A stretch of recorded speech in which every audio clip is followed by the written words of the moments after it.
මේ දවස්වල අපිට අහන්න දකින්න වැඩියෙන්ම තියෙන රෝගී තත්වයක් තමයි මීඋණ කියන්නේ. අපිට නිවුස් බලුවත් නිතරම දකින්න තියෙන්නේ මීඋණ රෝගීන් වැඩි වෙලා කියන නිවුස් එක. ඉතින් අද ෂෙයාකෑ YouTube channel එකකින් ඔයාලට කියන්න යන්නේ මේ මීඋණ ගැන. වීඩියෝ එක බලන්න කලින් ෂෙයාකෑ YouTube channel එක subscribe කරන්න. ඒ වගේම bell icon එක click කරලා තියාගන්න.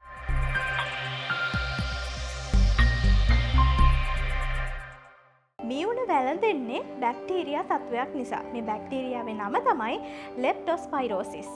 ලෙප්ටොස්පයිරෝසිස් කියන බැක්ටීරියාව තියෙන්නේ මීයන්ගේ මුත්‍රාවල. ඒ මීයෝ පතල් ආශ්‍රිතව ඒ වගේම දිය කටිති කාණු වගේ තැන්වලට මුත්‍රා කරාම ඒ බැක්ටීරියාව ඒ ජලයට එකතු වෙනවා. මේ වගේ තැන්වල තියෙන ජලයට බැස්සාම අපේ සිරුරේ තියෙන කැපීම්, සීරීම්, තුවාල වගේ තැන්වලින් මේ ලෙප්ටොස්පයිරෝසිස් කියන බැක්ටීරියාව අපේ සිරුරට ඇතුල් වෙලා මීඋණ තත්වය ඇති වෙනවා. ගොඩක් වෙලාවට අපි දකිනවා කුඹුරු ආශ්‍රිතව තියෙන ඇලපාරවල් වලින් ගොවියෝ තමන්ගේ අතපය මූණ සෝද ගන්නවා. මේ මූණ සෝදන කෙනුත් අපේ සිරුරට ලෙප්ටොස්පයිරෝසිස් කියන බැක්ටීරියාව ඇතුළු වෙනවා. ඒ කොහොමද දන්නවද?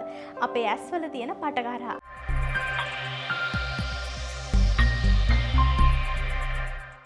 දැන් අපි බලමු මේ මීඋණවල රෝග ලක්ෂණ මොනවද කියලා. උණ, හිස රදය, ඔක්කාරය, වමනය, ඇස් රතු වීම, මස්පිඩු වේදනාව, මුත්‍රා කහ පැහැවීම, මුත්‍රා යාම අඩුවීම, ඒ වගේම සිරුරේ අප්‍රාණිකත්වයක් ඇති වෙනවා. විශේෂයෙන්ම මීඋණ රෝගය වැළඳිලා දින 2ක් 14ක් අතර කාලයක් ගත වුණාට පස්සේ තමයි මේ රෝග ලක්ෂණ පෙන්වන්න ගන්නේ.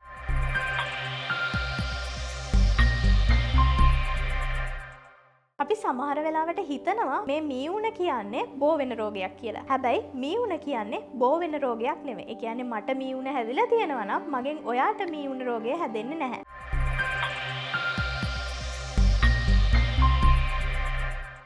දැන් කියන්න යන්නේ මීඋණ රෝගය තියෙනවද කියලා හරියටම අඳුර ගන්න පුළුවන් ටෙස්ට් වර්ග මොනවද කියලා. joint fluid analysis, blood culture, PCR, skin biopsy.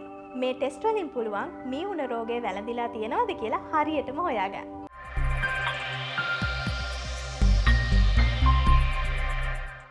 මීඋණ කියන්නේ ගොඩක් මාරාන්තික රෝගයක්. නිසි වේලාවට නිසි මාත්‍රාවට ඖෂධ ගත්තේ නැති වුණොත් අනිවාර්යෙන්ම මරණය පවා ඇති වෙන්න පුළුවන්. ඒත් එක්කම මේ මීඋණ රෝගී තත්ත්වය නිසා අපේ සිරුරේ හෘදය, වකුගඩු, පෙනහළු ඒත් එක්කම අක්මාව අකර්මණ්‍ය වෙන්නත් පුළුවන්.